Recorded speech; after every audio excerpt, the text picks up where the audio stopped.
Inter pass करके छात्र अब कॉलेज जाने की तैयारी कर रहे हैं। सबके मन से एक अजीब सा उत्साह भरा हुआ है। सबको नए दोस्त, नई जगह और नए माहौल का इंतजार था।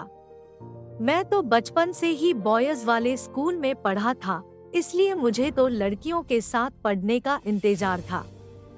दिक्कत इस बात की थी कि मेरे गांव में कोई भी कॉलेज नहीं था, इसलिए मुझे शहर जाना था आगे की पढ़ाई के लिए, और वहाँ एक रूम देखना था।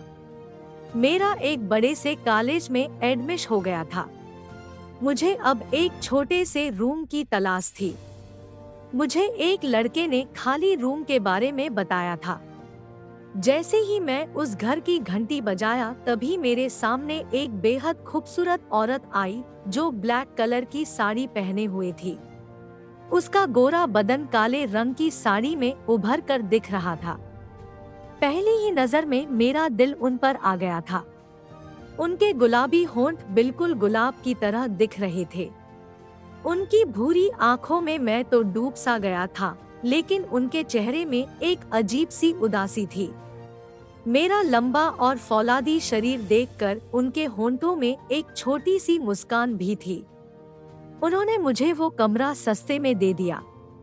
मुझे लगा कि शायद उनका दिल भी मुझ पर आ गया है। कुछ दिन के बाद जब मैंने उनके पति को देखा तो उनकी उदासी का रहस्य मुझे समझ में आ गया। उनका पति देखने में दुबला पतला सा था, जो थका थका से दिख रहा था। मुझे समझने में देर नहीं लगी कि उनका पति उन्हें बिल्कुल भी प्यार नहीं करता।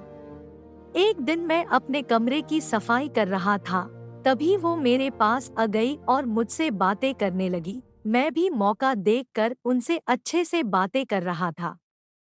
उन्होंने मुझसे बोला, जो दिल तुम्हें समझ में न आए तो तुम मुझसे गुलाबी होंठ हो, बिल्कुल गुलाब की तरह दिख रहे थे। मैं दिन भर घर में अकेली रहती हूँ। आंखों में मैं तो डूब सा गया था, लेकिन सवाल लेकर उनके पास चला जाता। कुछ दिन के बाद हम मेरा लंबा और फौलादी शरीर देखकर अब तो हम लोग कई सारी पर्सनल बातें भी शेयर करने लगे। उन्होंने मुझे वो कमरा सस्ते में दे दिया। मुझसे गर्लफ्रेंड के बारे में लगा कि शायद उनका दिल भी मुझ पर आ गया और बोला कि आप ही मेरी गर्लफ्रेंड हो। जब मैंने उनके पति को देखा तो दिन भर उसके उदासी का रहस्य मुझे समझ में आ गया। उनके घर में भी सो भी जाता। पति देखने में मेरा प्यार पतला सा बढ़ते जा रहा था। थका थका से दिख रहा था। देखकर मैंने उन्हें मुझे समझने में देर नहीं लगी कि उनका पति उन्हें बिल्कुल भी प्यार नहीं करता। अब हम लोग एक दूसरे को कमरे की सफाई कर रहा था। 3 साल के मेरे पास अपने पति को तलाक दे दिया और फिर हमने शादी कर ली। उनसे अच्छे से बातें